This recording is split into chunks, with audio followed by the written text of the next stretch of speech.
Hello guys, तो welcome to back my new video. आज के इस वीडियो में हम आपके लिए बहुत ही मोस्ट इंपॉर्टेंट वीडियो लेकर आए हैं। कुछ लोगों का सवाल रहता है डेड फोन को कैसे चेक करें। डेड फोन को चेक करना नहीं आता, उनको रिपेयर करना नहीं आता, डेड फोन आता है तो बस देखते रह जाते हैं। स्टार्टिंग कहां से करें, तो आज मैं यही चीज आप सभी के लिए लेकर आया हूं और इसको मैं बहुत ही डीप लेवल पे आपको एक्सप्लेन करूंगा। वीडियो का थंबनेल देखकर आप समझ ही गए होंगे और ये वीडियो हमारी काफी टाइम बाद आ रही है, लेकिन फिर भी कोई नहीं। ये वीडियो आपको अली टेक्निकल इंस्टीट्यूट की तरफ से मिल रही है। ये हमारी ऑनलाइन क्लासेस के लिए एक डेमो समझ लो आप। चलिए स्टार्ट करते हैं आज का video. QC single power IC boot up process. IC कैसे बूटअप होती है, सिंगल पावर आईसी।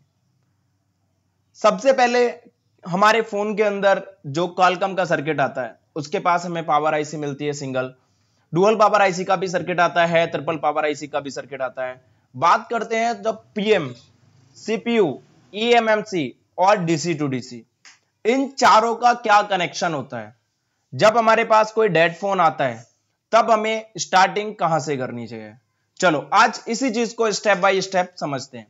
देखो मेरे पास कोई भी डेड फोन आया, सपोज डेट मेरे पास अभी एक फोन है और उस फोन का नाम है MI Y2। ठीक है, ये फोन है। अब ये मेरे पास किस कंडीशन में है ये तो मैं आपको अभी नहीं बताऊंगा। ये मेरा वैसे ऑन कंडीशन में है, चलो बता ही देता हूं। ऑन कंडीशन में है और इसमें हम करेंगे चेकिंग। कैसे करनी है, स्टेप बाय स्टेप ये चीज हम देखते हैं। तो अभी मैं इसका एक स्कीमेटिक डायग्राम खोल लेता हूं। साथ ही साथ हम इसमें एक और चीज देखेंगे, इसको स्टेप बाय स्टेप ही देखना है हमको। देखो सबसे पहली चीज, हमारा डेड बूट सीक्वेंस को रिपेयर करने के लिए सबसे पहले हमें बीवेट की वोल्टेजेस जाती है जो कि 4 वोल्ट होती है डीसी टू डीसी के लिए।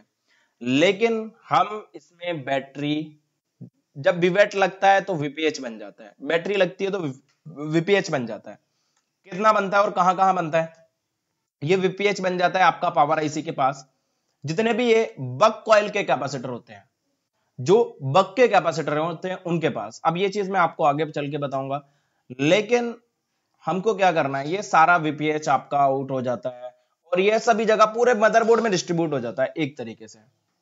लेकिन हमें बैटरी का यूज डेड फोन के लिए नहीं करना है, क्योंकि डेड फोन में हमें बार बार पावर की को प्रेस करना पड़ेगा और वो काम हमें नहीं करना। इस कंडीशन में हमें क्या करना है, चार्जर से सप्लाई देनी है बीवस के 5 वोल्ट। अगर जैसे ही इसको 5 वोल्ट मिलेंगे, 5 वोल्ट मिलते ही ये इसमें बनेगा एमआईडी, और जैसे ही एमआईडी बनेगा तुरंत चार्जिंग आईसी क्या करेगी, स्विचिंग। और स्विचिंग करेगी तो इस पे जो वोल्टेज आएगी 3.1 से लेकर 4.2 वोल्टेज, और नीचे इस साइड आएगी 3.1 से लेकर 4.2 वोल्टेज। लेकिन ये जहां पर स्विचिंग हो रही है वहां पर फ्रीक्वेंसी भी आएगी। अगर आपके पास डीएसओ है और आपने ये फ्रीक्वेंसी चेक कर ली तो समझ लो आपकी चार्जिंग आईसी स्विचिंग कर रही है और कॉइल भी कर रही है। उसके बाद इसमें एक कनेक्ट होता है बूट कैपेसिटर। इस कैपेसिटर के एक साइड 8 वोल्ट आते हैं और एक साइड ये कनेक्ट होता है स्विचिंग वाली लाइन से। तो समझ लो कितना आता है, 3.1 से 4.2 वोल्टेज प्लस फ्रीक्वेंसी। बात करते हैं कि अब हम इतना प्रोसेस हम कैसे चेक करें। चलो इसको चेक करना मैं आपको बताता हूं। कोई भी फोन है और अगर हमें इतना प्रोसेस चेक करना है तो उसके लिए हमें क्या करना होगा, सिंपली लेआउट में जाना है। और देखो चार्जिंग, हमारा जो चार्जिंग कनेक्टर है वो मेन बोर्ड में कनेक्ट होता है, सॉरी सब बोर्ड में। सब बोर्ड से एक पत्ते के थ्रू, जिसको हम बोलते हैं B2B पत्ता या B2B फ्लेक्स, उसके थ्रू ये आता है आपका डायरेक्टली मेन मदरबोर्ड में। अभी हमने यहां पर क्या किया, इसको कॉपी किया और यहां पर पेस्ट किया, तो यहां पर लिख करके आ रहा है सब FPC। यहां पर हमें एक ही कोडिंग देखनी है, विवस या फिर USB विवस इन। तो हमें ये कोडिंग मिल गई, इस पे हमें फर्स्ट क्लिक करना है। हमें डायरेक्टली कहां जाना है, हमें जाना है हमारी चार्जिंग आईसी पर। तो देखो हमें यहां पर बहुत सारी चीजें मिलेंगी, टीपी पॉइंट्स भी मिलेगा, लेकिन हमें टीपी पॉइंट्स नहीं देखना। ये ओबीपी मिलेगी, इसको भी हमें नहीं देखना। हमें डायरेक्टली क्या करना है, चार्जिंग आईसी के पास हम इस कैपेसिटर पे, ये जो कैपेसिटर है यहां पर चार्जिंग आईसी है, यहां पर लगी हुई है PMI 8952, और यहां पर ये जो कैपेसिटर है ये इस आईसी के पास है। तो हम इसको कॉपी किए हैं, और यहां पर जाके पेस्ट कर देंगे। नेक्स्ट किया, ये कैपेसिटर हमारा यहां पर लगा हुआ है। चलो यहां पर हम क्या करते हैं, 5 वोल्टेज को चेक कर लेते हैं चार्जर लगाने के बाद।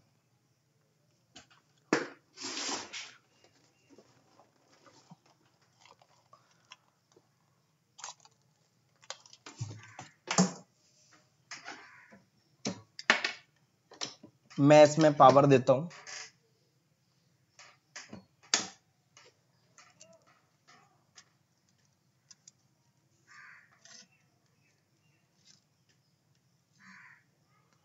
देखिए अब भी हमारा ये जो कैपेसिटर है वो कुछ इस जगह लगा हुआ है, यहां पर इस आईसी के पास। तो यहां पर हमें कितने वोल्टेज मिलना चाहिए, 5 वोल्टेज। तो चलो इसको चेक कर लेते हैं। मल्टीमीटर की स्क्रीन भी शो हो रही होगी और यहां पर हम देखते हैं।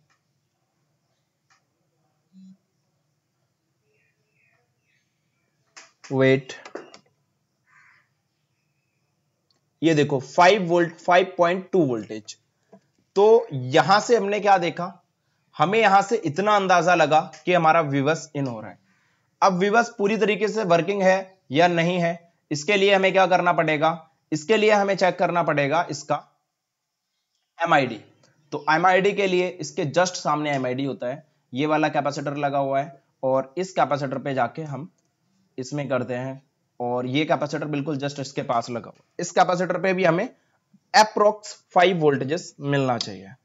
चलो ये भी चीज देख लेते हैं। ये कैपेसिटर जस्ट उसके ऊपर लगा हुआ है और इस पे हमें अप्रोक्स 5 वोल्टेज आना चाहिए। तो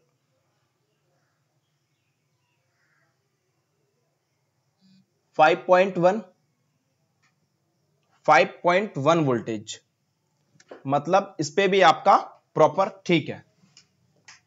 अब हम आगे बढ़ते हैं। इसके बाद हमारा क्या था, हमारा इसके बाद था वीपीएच बनता है और वीपीएच बनता है इस कॉइल के थ्रू। इस कॉइल के थ्रू बनता है, यहां पर ये स्विचिंग होती है। ये कॉइल यहां पर लगी हुई है, लेकिन हम कॉइल पे कोई भी चीज चेक नहीं करेंगे और कर भी सकते हैं, ऐसा कुछ भी नहीं है।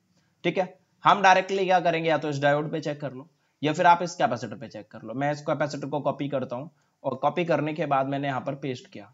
यहां पर मेरा बनना चाहिए 3.7 से 4.2 वोल्टेज और ये कैपेसिटर मेरा जस्ट इसी के पास में लगा हुआ है। एक एक चीज को स्टेप बाय स्टेप देखेंगे, जो बिगिनर्स हैं उनके लिए मोस्टली।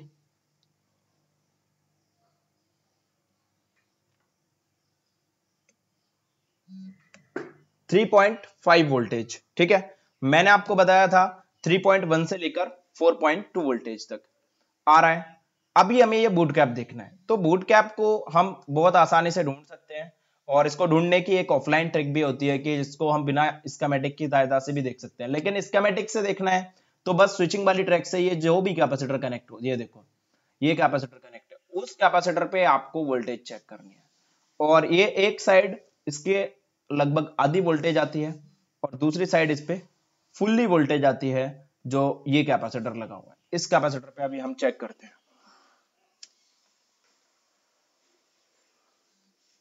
ये कैपेसिटर लगा हुआ है आपका यहां पर, तो इसके एक साइड तो बनेगी आपकी 3.7 से 4.2 और 3.1 से 4.2 और दूसरी साइड बनेगी 8 वोल्टेज अराउंड। देखो 8 वोल्टेज ये बन रही है और दूसरी साइड बननी चाहिए 3.1 से अप्रोक्स 4.2 वोल्टेज।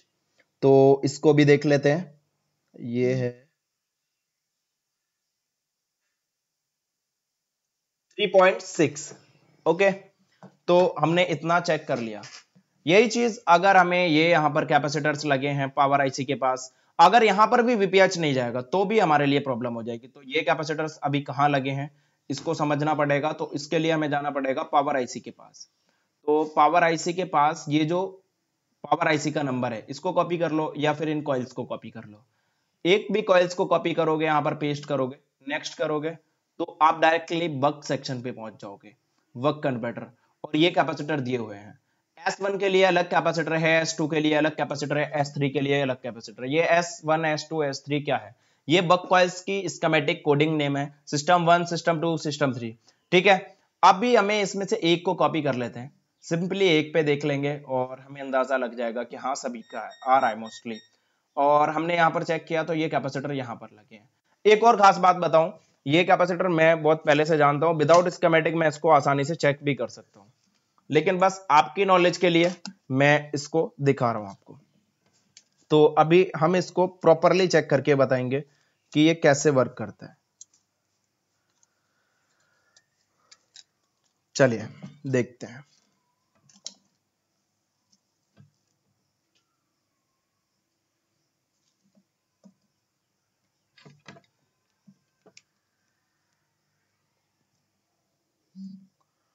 यहां पर हमने इसको कनेक्ट किया है और इसको मैं थोड़ा क्लियर करता हूं।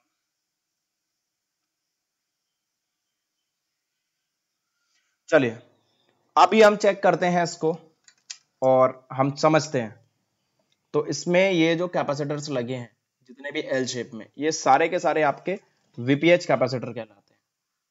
तो आप चेक कर सकते हो इन पर,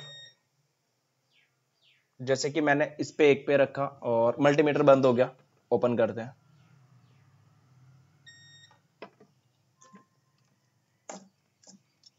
देखिए 3.5 वोल्टेज, 3.5 वोल्टेज अप्रोक्स आ रहा है और इन सभी पे ये वीपीएच मिलेगा। अभी हमें ज्यादा डिटेल में इसको चेक नहीं करना, बस फॉर ए नॉलेज आपको चेक करा रहा हूं। उसके बाद हमारा डेड बूट सीक्वेंस में क्या होता है, एक सिस्टम ओके की वोल्टेज जाती है। अब ये जरूरी नहीं है सभी में सिस्टम ओके की वोल्टेज बन ही जाए, किसी किसी में नहीं भी बनती है। तो आप इस चीज के लिए ज्यादा परेशान ना हो और इसको आप स्किप कर दो, ठीक है। VS4, VS4 एक ऐसा एलडीओ है जिसको हम बोलते हैं H LDO. H LDO it means high LDO.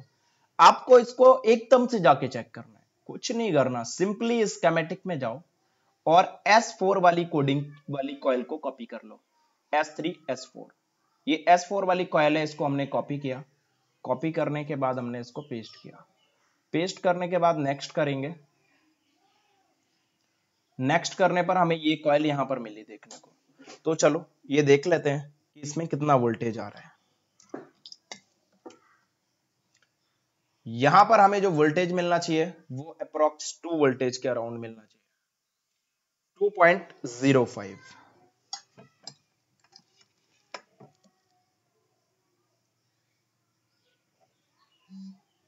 देखो 2.0, ओके। सेम इसी तरीके से इसमें जो दूसरा वोल्टेज बनेगा वो बनेगा VS7, जो होता है MEM का वोल्टेज 0.9। और इसकी एक फीडबैक लाइन भी आती है। हर एक कॉइल की फीडबैक लाइन आती है जो सीपीयू से रिटर्न आती है। कैसे? ये सीपीयू के लिए जाता है और इसको हम चेक करेंगे तो कैसे करेंगे। VS7, ये देखो इस कॉइल को हमने कॉपी किया। कॉपी करने के बाद हम इसको पेस्ट करते हैं। पेस्ट करने के लिए हमने यहां पर इस पे फाइंड पे क्लिक किया तो देखो ये यहां पर लगी हुई है। चलो इसको भी देख लेते हैं फिर कैसा क्या है इसका। तो यहां पर हमने चेक करना है ये वाली कॉइल। ये वाली कॉइल पे हमने जब चेक किया तो अप्रोक्स 1 वोल्टेज, 0.9 चाहिए, 1 वोल्टेज आ रहे हैं, कोई इशू नहीं है। ओके आगे बढ़ते हैं। उसके बाद हमें S2 की वोल्टेज चेक करनी है, 0.8 वोल्टेज, और इसमें ये लाइन जाती है डायरेक्टली सीपीयू को और सीपीयू से रिटर्न आता है इसका फीडबैक। फीडबैक भी आना बहुत जरूरी है। ये कैसे आता है वो मैं स्कीमेटिक में दिखा दूंगा आपको। और ये फीडबैक नहीं मिलेगा तो फोन आपका ऑन नहीं होगा। VS2। अब S2 कैसे चेक करना है, डायरेक्टली स्कीमेटिक में जाओ और S2 की वोल्टेज चेक कर लो। ये होती है आपकी कोर वोल्टेज, वो होती है आपकी मेमोरी की वोल्टेज, और ये S2 होती है आपकी कोर वोल्टेज। तो मैं इन दोनों को कंबाइन कर लेता हूं। कंबाइन में क्या होगा, ये बहुत आसानी से चेक हो जाएंगे। यहां पर हमें इस कॉइल पे क्लिक करना है, कोई भी एक कॉइल पे, और हमारा यहां पर सेक्शन ओपन हो जाएगा। अभी हमें S2 पे क्लिक करना है। S2 पे हमने क्लिक किया तो हमें ये कॉइल यहां पर देखने को मिल रही है उसके जस्ट पास में। चलो हम इसको भी चेक कर लेते हैं। ये कॉइल है ये वाली, इस पे वोल्टेज आया 0.8 वोल्टेज। ओके, आगे बढ़ो, आगे बढ़ते हैं। सेम VS5 VS6, ये दो वोल्टेज, दो कॉइल आपस में कनेक्टेड होती हैं और ये EPC की वोल्टेज होती है, एप्लीकेशन प्रोसेसर। अब यहां पर दो कॉइल यूज क्यों हुई है?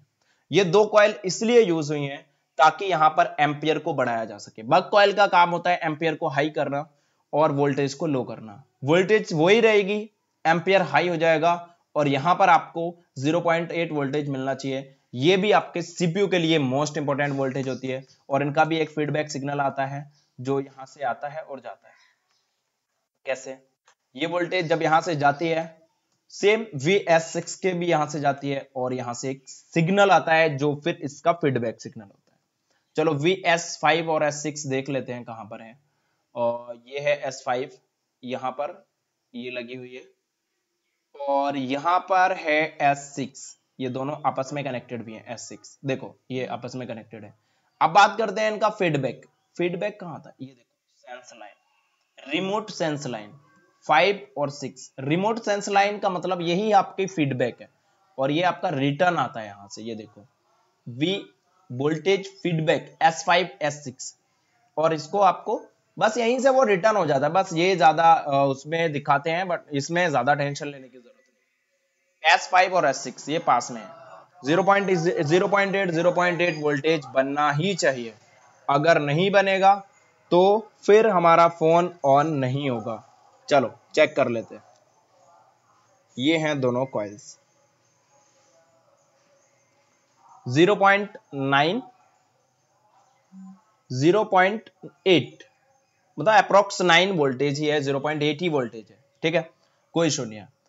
अब हमारा एक ही चीज बचा है इसमें, MPP मल्टीपर्पज VDD PX बायस। MPP ये एक ऐसा वोल्टेज है जो नहीं बनेगा तो फोन ऑन नहीं होगा। और मोस्टली आज तक आपने YouTube की हिस्ट्री में कभी इस वोल्टेज को चेक नहीं किया होगा। चलो ये वोल्टेज आपको फाइंड कहां करना है वो चीज मैं बताता हूं। सबसे पहले तो आपको ये नंबर कॉपी कर लेना है, U1501। इसको कॉपी किया, नेक्स्ट करते हैं। ये है बक कन्वर्टर और यहां पर ये वोल्टेज नहीं मिलेगा। ये है आपका LDO सेक्शन, यहां पर भी आपका वोल्टेज नहीं मिलेगा। ये है आपका ऑडियो कोडेक स्पीकर सेक्शन, नहीं मिलेगा ये भी आपका।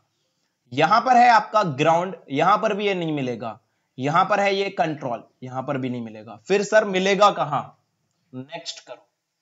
नेक्स्ट करने के बाद यहां पर GPIOs हैं, जनरल पर्पस इनपुट आउटपुट। यहां पर दिखा हुआ है MPP, ये लिखा है बायस, MPP बायस। और इस पे जैसे ही हमने क्लिक किया तो हमें ये लेकर आया यहां पर। और ये कौन से MSM 8953, मतलब ये CPU के लिए इंपॉर्टेंट वोल्टेज है और ये वोल्टेज बनना चाहिए, लेकिन लोगों को आज के टाइम पे नॉलेज ही नहीं।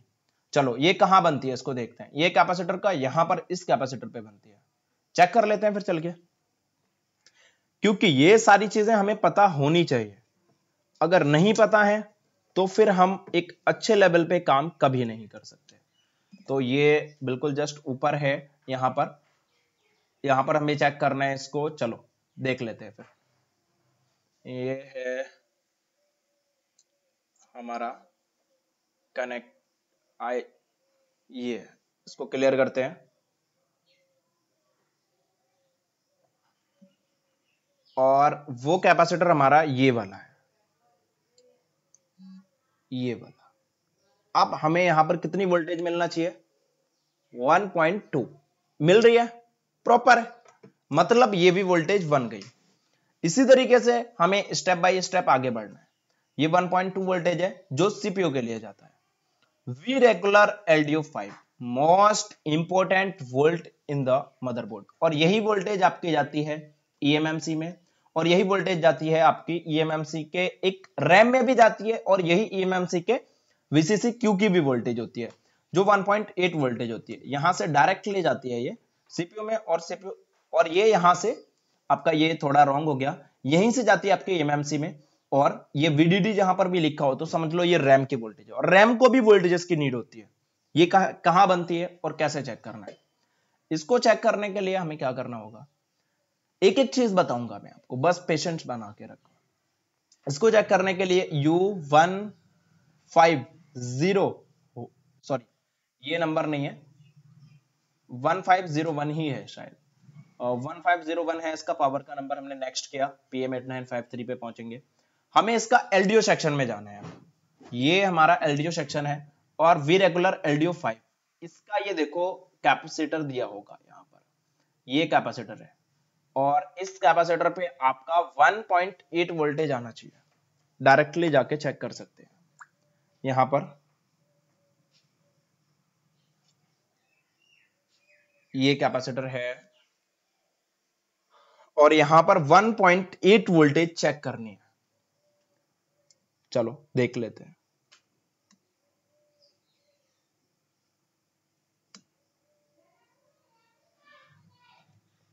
और 1.8 वोल्टेज आ रही है, चेक करो। हाँ 1.8 वोल्टेज यहां पर प्रॉपर है। आगे बढ़ते हैं। अब हमें सेम इसी तरीके से LDO 7 को भी चेक कर लेना है। LDO 7 को कैसे चेक करना है, बस LDO सेक्शन में जाना है और LDO 7 को चेक कर लेना है। सेम इसी तरीके से आपको LVS3 को चेक कर लेना है, जिसमें आपका बनेगा 1.3 वोल्टेज।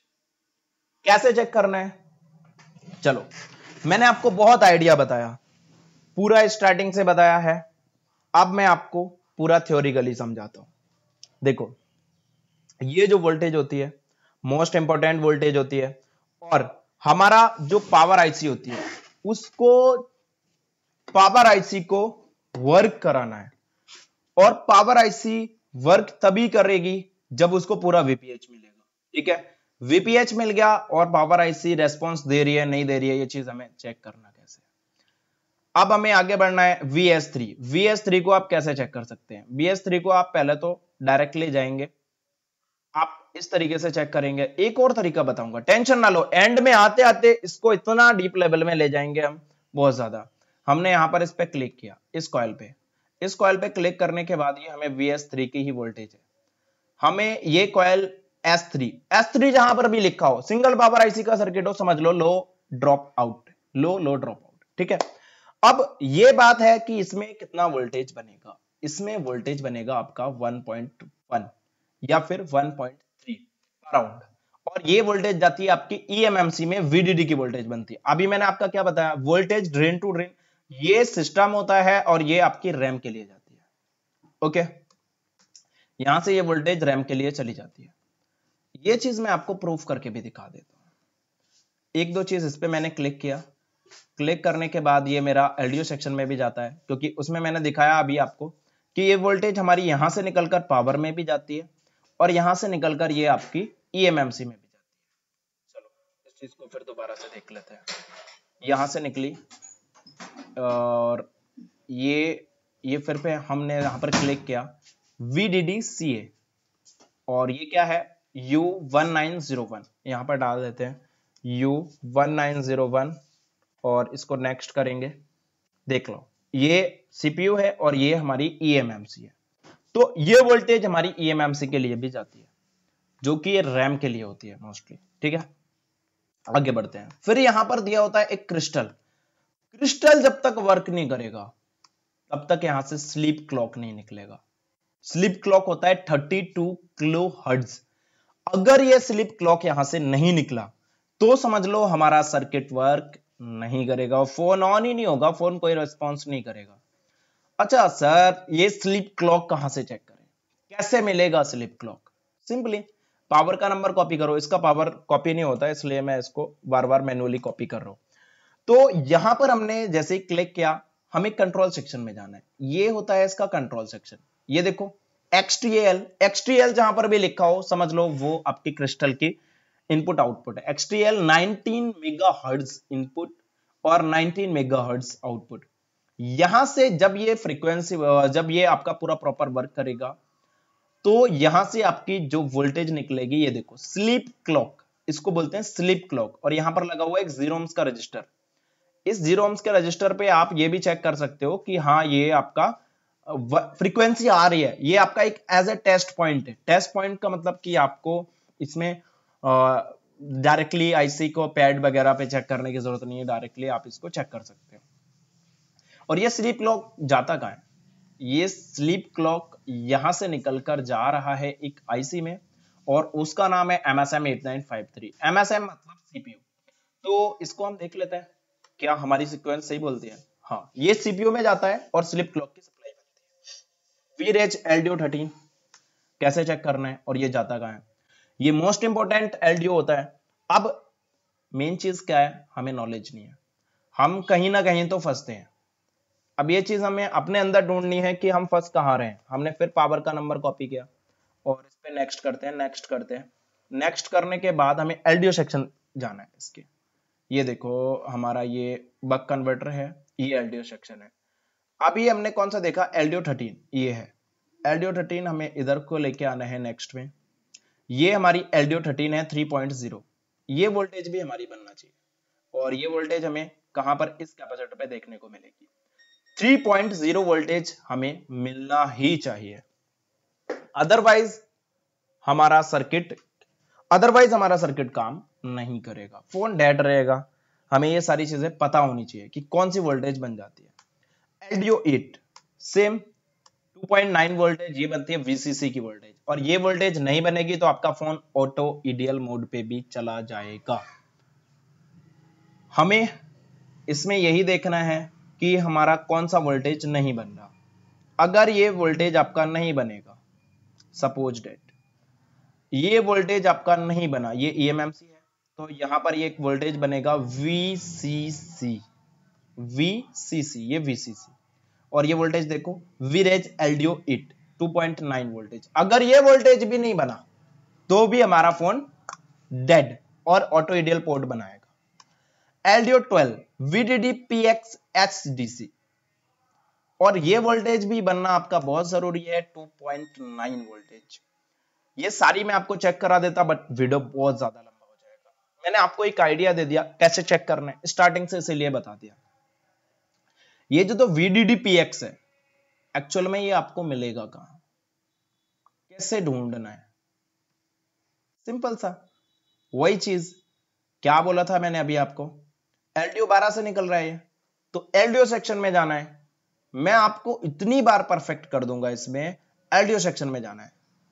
ये देखो LDO सेक्शन, LDO 13, LDO 13, ये LDO 13 3.0, ठीक है। हमें सॉरी LDO 12 है ये, मैंने ध्यान नहीं दिया। ये है LDO 12 VDD PX SDC। इसमें हमें कुछ भी नहीं करना, बस थोड़ा सा माइंड लगाना है। माइंड लगाएंगे हम तो बहुत आसान हो जाएगा हमारे लिए।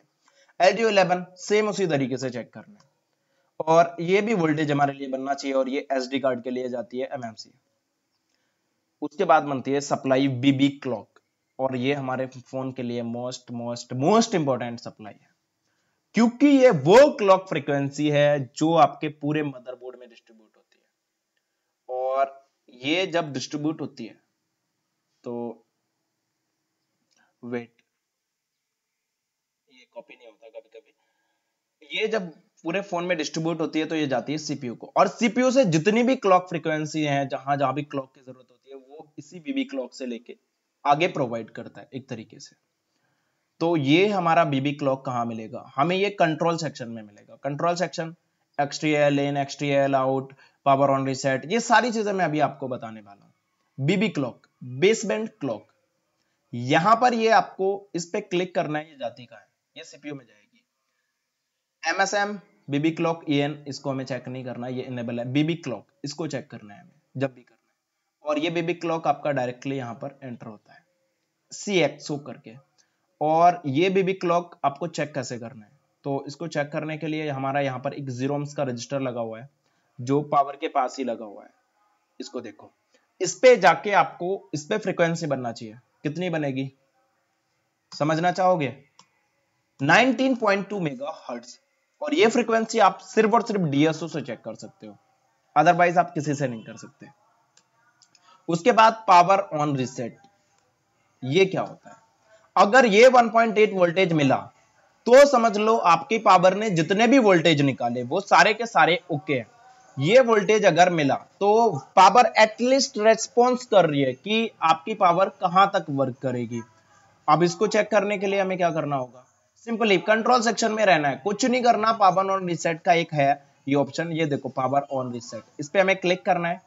क्लिक करने के बाद हमें देखो ये एक नियर बाई इसका place C505 near SDM, SDM मतलब सीपीयू, पिन नंबर P40 पे जा रहा है। हमें इस कैपेसिटर पे इसका वोल्टेज मिलेगा 1.8 वोल्टेज। अगर ये वोल्टेज मिल गया समझ लो हमारा पावर रेस्पॉन्स कर रही है। अब बात ये है, पावर ने तो बोल दिया, अब सीपीयू रेस्पॉन्स करेगा या नहीं करेगा। तो सीपीयू रेस्पॉन्स करेगा तो यहां से एक सिग्नल निकलेगा PS होल्ड का, पावर सीक्वेंस होल्ड। अगर ये सिग्नल यहां से निकलकर इस तक पहुंचा, कैसे पहुंचेगा ये भी चीज मैं आपको बता देता हूं। ये पहुंचेगा आपका डायरेक्टली यहां से PS होल्ड। तो PS होल्ड यहां पर दिया होगा MSM PS होल्ड, ये देखो। लेकिन एक चीज यहां पर बहुत गलत हुई, यहां पर ये देखो एक तरीके से ये जो एरो बना हुआ है ये अंदर को ही जा रहा है, लेकिन ये यहां से PS होल्ड का सिग्नल निकलता है एक्चुअल में, यहां से आउट होता है सीपीयू से, और ये आउट होके फिर जाता है हमारा MSM PS होल्ड। ये देखो ये अभी यहां पर ठीक है, ये इस पावर के पास है जिस तरीके का एरो बना हुआ है, अभी यहां पर ठीक है। तो ये हमारा 1.8 वोल्टेज बनना चाहिए, आपको इस कैपेसिटर पे मिल जाएगा। अगर ये 1.8 वोल्टेज मिला, ये PS होल्ड यहां पर ये कैपेसिटर एक रजिस्टर भी है इसका जो सीपीयू के पास लगा हुआ है, अगर ये 1.8 वोल्टेज यहां पर मिल गया तो समझ लो हमारा पावर सीपीयू आपस में कनेक्शन उनका ओके है और वो रेस्पॉन्स कर रहे हैं। लेकिन रुक जाओ, अभी इसमें एक और चीज है। एक ट्रैक होता है एसपीएमआई क्लॉक और एसपीएमआई डाटा। ये क्लॉक सबसे पहली चीज क्लॉक सीपीयू निकाल के देता है। इन दोनों को रन करने के लिए एक जो इनसे कम्युनिकेशन करता है, सीपीयू का पावर से कम्युनिकेशन हो रहा है, पावर और डीसी टू डीसी और सीपीयू, ये तीनों का कम्युनिकेशन होता है इन इस प्रोटोकॉल के जरिए। इसको बोलते हैं हम एसपीएमआई क्लॉक और एसपीएमआई डाटा। अब क्या होता है, क्लॉक तो सिर्फ जाता है लेकिन डाटा यहां से जाता भी है, पावर के लिए भी जाता है, डीसी टू डीसी के लिए भी जाता है, और डाटा यहां से आता भी है, पावर से भी आता है और सीपीयू से भी, डीसी टू डीसी भी आता है। कभी कभी हम क्या करते हैं कि हमारा फोन हम सीपीयू रिवॉल्व कर देते हैं। उस कंडीशन में क्या होता है, अगर ये दो लाइन में से किसी भी लाइन में फॉल्ट होता है या फिर लूज कनेक्टिविटी की वजह से इसमें कोई फॉल्ट होता है तो वो ठीक हो जाता है और फोन हमारा डन हो जाता है, रेस्पॉन्स करने लगता है। दूसरा, हम सीपीयू रिवॉल्व करते हैं तो हमारा ये कभी कभी फीडबैक की लाइन अच्छे से कनेक्ट नहीं होती, लूज कनेक्टिविटी की वजह से फीडबैक नहीं आता हो तो भी हमारा फोन ऑन नहीं होता। तो ये कई सारे रीजंस हैं, और आज ये जो मैंने आपको सीक्वेंस दिया है, मैं आपको श्योरिटी से बोलता हूं YouTube के फील्ड के अंदर तो नहीं होगा। रुक जाओ, अभी इससे ज्यादा मैं देने वाला हूं। बात करते हैं कि हम कैसे एक फोन को चेक करें। इतना टाइम लगाएंगे सर, हमें स्कीमेटिक में बड़ा प्रॉब्लम होती है, लेकिन आप मेरी वीडियो पूरी प्रॉपर देखोगे तो स्कीमेटिक में भी प्रॉब्लम नहीं होगी। चलो एक और तरीका बताता हूं। मैं ये नहीं कहता इसी फोन को चेक करेंगे, हमने पढ़ा कौन सा स्कीमेटिक डायग्राम, S2 का। फोन हम कोई दूसरा लेते हैं, फोन हम कोई दूसरा पकड़ेंगे और स्कीमेटिक भी नहीं खोलेंगे। लो भाई, हो गई बात, इससे बड़ी क्या बात होगी। फोन हम ये पकड़ेंगे ही नहीं, चलो फोन हम ऐसा भी नहीं पकड़ेंगे जिसका स्कीमेटिक अवेलेबल हो। फोन हम ऐसा लेंगे, वीवो के स्कीमेटिक नहीं होते, ठीक है। वीवो ले लेते हैं, कोई भी क्वालकॉम सीपीयू उठा लेते हैं, कोई भी क्वालकॉम सीपीयू, चलो मैं मान के चलता हूं वीवो 55, ठीक है। इसमें पहले सबसे पहले मैं ये देख लेता हूं, इसके अंदर सिंगल पावर आईसी यूज हुई तो है, लेकिन इसमें ना कई सारे मॉडल्स है वीवो 55 में भी। तो सबसे पहले हम इसका कंपोनेंट नेम में जाकर देखेंगे कि इसके अंदर पावर कौन सी लगी है। ये सिर्फ आपकी समझ के लिए दिखा रहा हूं। ये वीडियो अगर आप ध्यान से देखोगे, कभी भी डेड फोन चेक करने में कोई भी प्रॉब्लम नहीं होगी। इसमें पीएम लगा है, शायद PMI 8952, ये आपका पावर है, सॉरी ये आपका डीसी टू डीसी है, और ये आपका पीएम लगा हुआ है PM 89520 PM 8937 बहुत ओल्ड है, इसको तो नहीं करना। मैं कोई चाहता हूं कोई न्यू फोन को चेक करूं, Vivo Y20, इसमें देख लेते हैं, ये भी क्वालकॉम सीपीयू है। अगर सिंगल पावर आईसी होगा तो फिर मजा ही आ गया इसमें। और मैं तो देखना चाहता हूं कि इसमें होगा क्या। बाकी Vivo का इस वजह से चेक करा रहा हूं मैं आपको, PM4250, तो इसको भी हम चेक कर सकते हैं, ऐसा कोई इशू नहीं है। मैं इस आईसी को आपको बताता हूं। चलो इसका इन आउट वोल्टेज खोल लेते हैं। हमारा सिंगल पावर आईसी का सीक्वेंस क्या बोलता है, इसको चेक करो। S1A, S12, इसमें शायद डुअल पावर आईसी लगा है, नहीं दिया ध्यान हमने। PMI,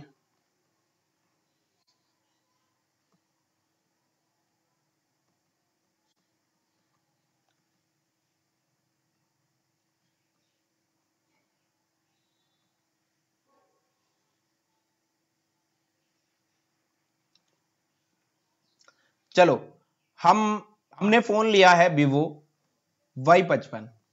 Y55 एक ऐसा मदरबोर्ड है या फिर एक ऐसा फोन है जिसका स्कीमेटिक अवेलेबल ही नहीं है, क्योंकि इस फोन का स्कीमेटिक नहीं होता।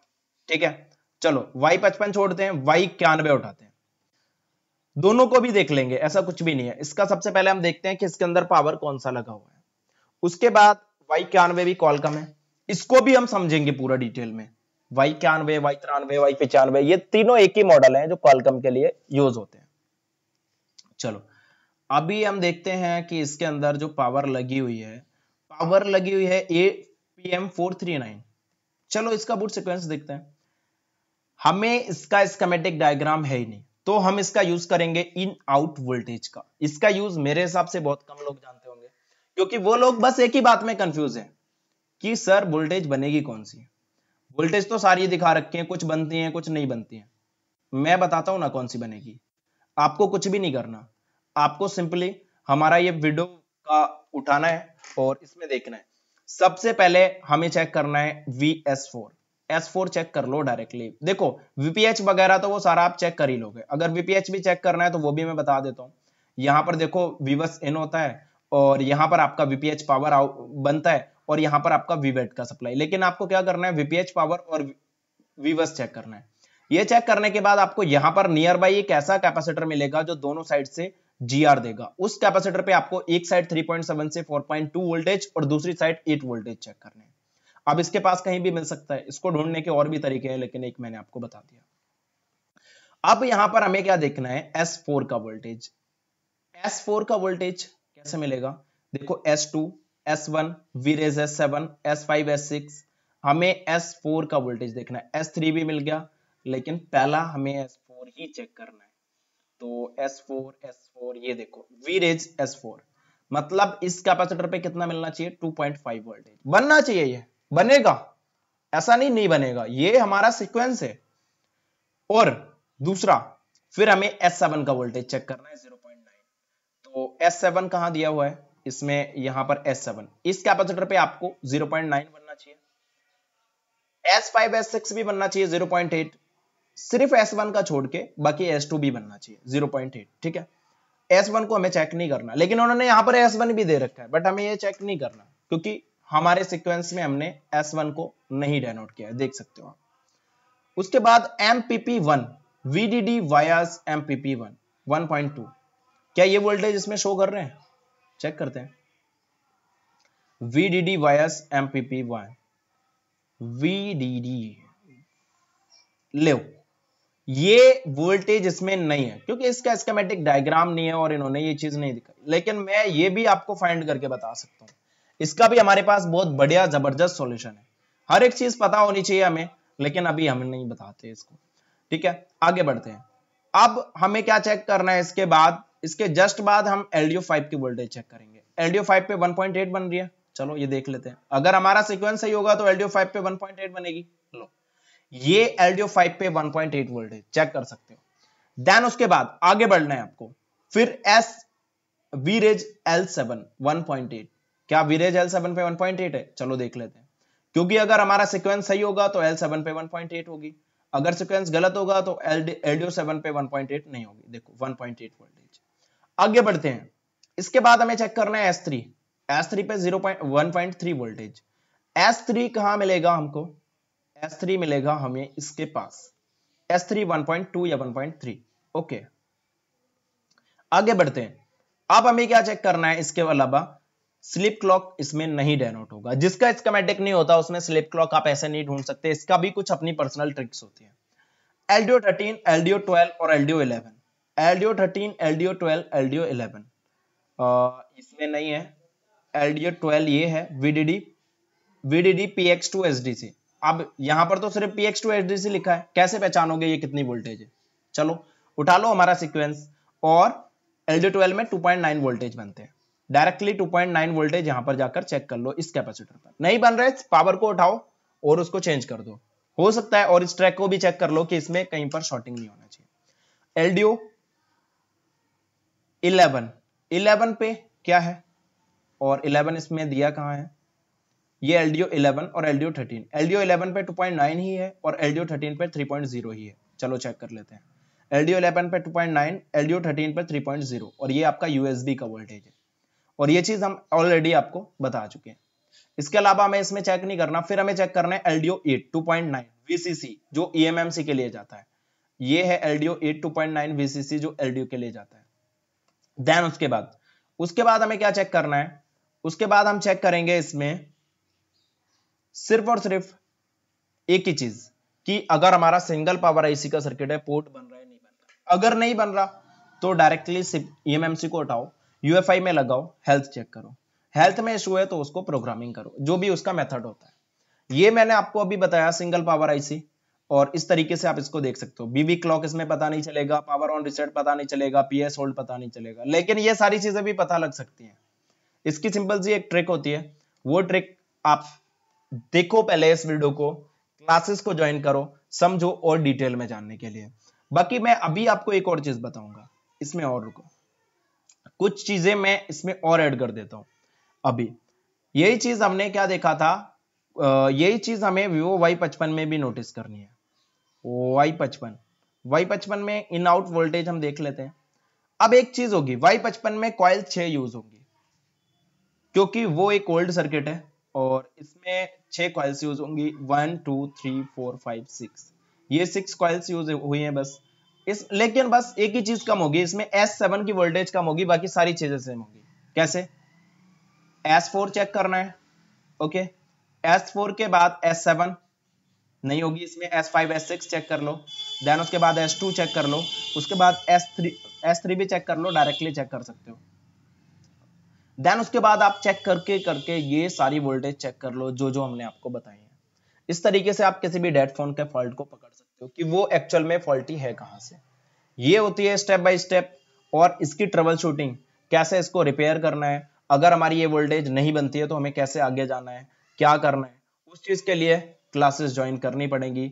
बाकी बस मैं एक ही चीज बोलूंगा आप सभी को, कि हमारी ये वीडियो आप सभी के लिए कितना इंफॉर्मेटिव रही, बस ये एक बार जरूर कमेंट सेक्शन में बताओ। और आपको नेक्स्ट वीडियो किस टॉपिक पे चाहिए और कितना डिटेल में चाहिए, वो सारी चीजें आप हमें कमेंट सेक्शन में बताओ। हम आपके लिए एक न्यू वीडियो और एक बहुत जबरदस्त वीडियो लेके आने वाले हैं।